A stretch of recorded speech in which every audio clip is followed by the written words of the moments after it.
কবি জ্যোতিপ্ৰসাদ আগৰৱালা। মই সপোনত দেখিলো দুটা ভূতৰ পোৱালি আৰু দুজনী নাক জিলিকা চকুতে দেখা পিলিকা পিলিকা পিলিকা পিলিকা চকিনী ছোৱালী। এটা ক'লা এটা বগা ডাঙৰ দীঘল ভূত কথা পাতে তাকুত তাকুত ভূত।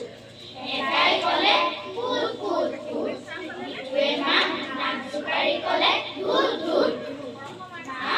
দেখিবলৈ এনে ভাল ভূত পোৱালিৰ নাচ, কিবা কিবি গান গাই ফুচ খাচ খাচ, মনে মনে কাম কৰে ফুচ খাচ খাচ। এংকুৰ বেংকুৰ কৰি যায় লৰি লৰি, জখিনীহঁতক নচুৱাই চুলিত ধৰি ধৰি। জখিনীহঁতে নেপেলালে একেলগে ভৰি, চৰ খোৱা জখিনীয়ে নাচে কঁকাল ভাঙি। কুটুক কুটুক কৰি পোৱালি জাপ মাৰি ভেকুৰি কৈ নাচে সেইটো দাঙি দাঙি।